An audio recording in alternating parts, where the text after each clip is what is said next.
You guys voted once again. Let's look at what the best unique units are in Age of Empires 3. I know you guys are really excited for this one, and we're going to go right into it. So first one, as you can see here from the poll, was the Spyhe, edging out very closely, but for a good reason. Let's see why here. So they cost 280 food. They have 750 base hit points, population of 3, 6.25 speed, LOS is 15, melee damage is 35, and then they have a 3 area of effect, which puts them in the range kind of like the Cuirassier. Really deadly cavalry if they have the area effect. Siege damage is 28, and then these guys you have to get from the home city. You can't train them, which is unfortunate, but if you could train them, they would be so good. But you really have to keep these guys alive on the battlefield. So let's look into some gameplay clips here. So the first one I have is going to be the Spyhe coming out and just knocking down some light infantry. We got the crossbows here.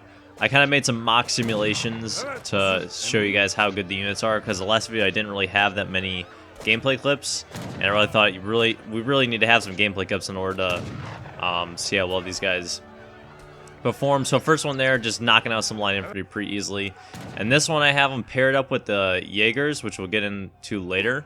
But a bunch of anti-cav, and we're just going to go straight into it and just dominate these guys. I know Spain's anti-cav isn't the strongest, but as you can see there, just smashing them to bits, no problem. And then the Jaeger's doing a good combination there. We'll get into the Jaegers a little bit later. And then this last clip here, we're going to have some siege effect going on. I'm going to show you guys how good they're in siege. And they're decent. They're not amazing like the Oprinchniks, but they do a decent job. These guys are more of your battlefield cavalry. I would definitely use these more on the battlefield in tactical situations. They do a great job knocking out villagers and all that such. So I would really keep them focused on battlefield mostly, not as much on siege and stuff like that. I would have them more for like flanking, take down infantry. But these guys can tank pretty decently, especially when you send them in Age 3, because they're easily one of the most superior units on the battlefield, with their hit points and combination of area effect.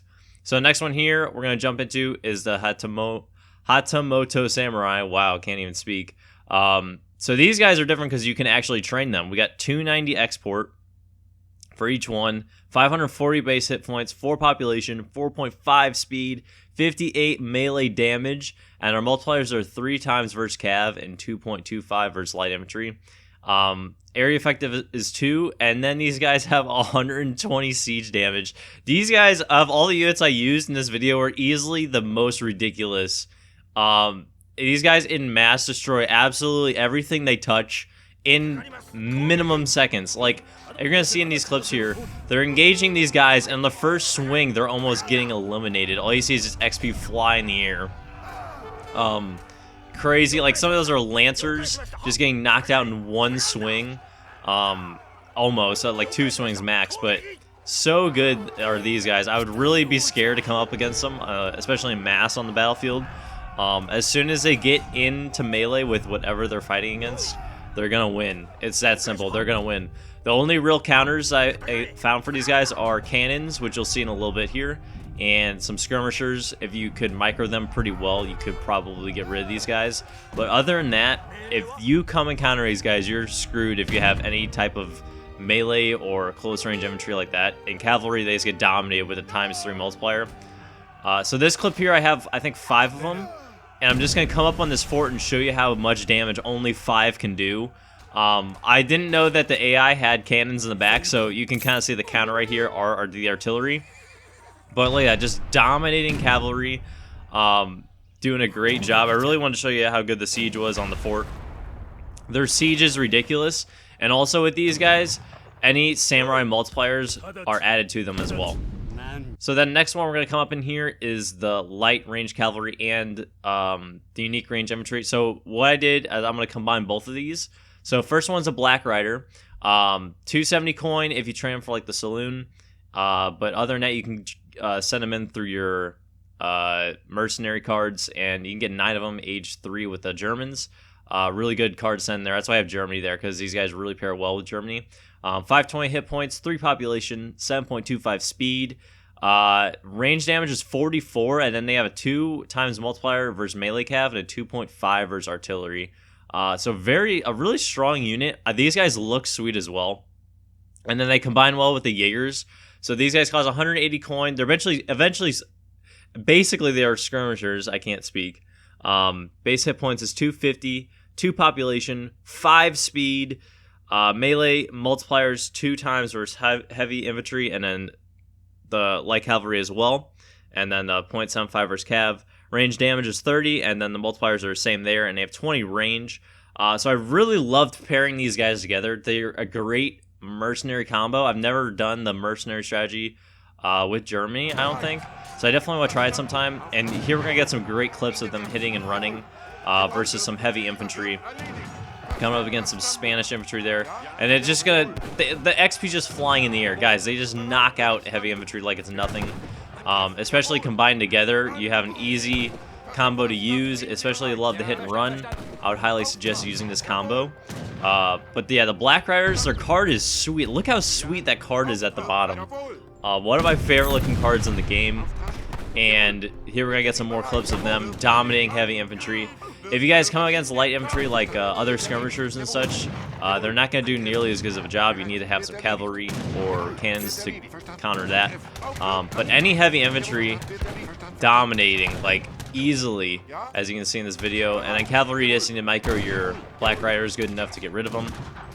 But I think they did a great job. I love the combination. You get a good amount of them. Age 3 with Germany, you get 13 Jaegers and then 9 of the Black Riders, which I love using them. So I would highly suggest using this combo. I'm not too much of a hit and run player, but they do a great job. So I also sent in with that card there. There's a card with Germany where you can increase your mercenaries, and with that as well, they get boosted even more. So all up to you, but they're very fun to use and definitely give a little unique style to the game, having them on the battlefield. So the last one we're going to come up with here is a Petard. I forgot to use these guys in the Siege video, which was unfortunate, but we're going to highlight them right here. So 50 food, 100 wood, and then 225 hit points, and 1600 siege damage. And then the Germans, age 4, consistent of 4 nitroglycerin Petards, have basically like 2 to 3 times as many stats as those. And I'm going to show you in this video here. So the first one that's going to come up against this fort is going to be the Nitro Petard, and it's going to take down half of the fort in one blast, which is kind of crazy, honestly. And then I'm going to send in a regular one so you can see the difference. But the Petards are really good. I don't use them as much as I should. I honestly forget that they're in the game a lot, especially when I'm playing with Europe. But you can get these guys age 3, and honestly, if you just get a few of them age 3, you could probably do some pretty strong damage against, obviously, forts, but other buildings like just military buildings, your barracks and such, you could easily take out, and even a town center would be kind of fun to see. So as you're going to see here, the first one did half damage, and then the regular one does a quarter damage versus a fort. So the Nitro Petards are basically double the regular ones. So that's the end of this video. I hope you guys enjoyed. I just want to do a big shout out to all the donors for the PC. Closing the campaign right now, and it went extremely well. I'm very thankful for it, and the videos are looking great. You guys are all loving them, which is awesome to see. It makes me just very happy that everything is working out there. So the next vote that I want you guys to do is going to be different. So what you guys are going to do first off is I want you to choose your favorite unique civ bonus. So for example, like the British get the extra villager per house, or the Spanish get faster shipments. I want you to choose what your favorite one is, and I know it's going to be extremely difficult for some people, but I'm very interested to see what people think is the best one, and I'll kind of do like the top 2 or 3 in a video, kind of highlight why they could be so good. And then additionally, along with that, I want you guys to choose your favorite cards from each age. So I did an example where I chose 3 cards from each age. So I had 3 of my favorite age 1, 2, 3, and 4 cards, and I kind of listed them out. I want you guys to do something similar. If you can't think of that many, just write down your favorite one. But I'm kind of interested to see what cards people think are the best, and if there's a really big correlation one way or another with certain cards. So that's gonna be the next video. We're gonna kind of take a break from the units, and we can always do like ships and stuff like that eventually. But I kind of want to mix it up here and get some of the perks and such, and see what you guys think of that. So thank you so much for watching the video, guys, as always, and I'll see you guys in the next one.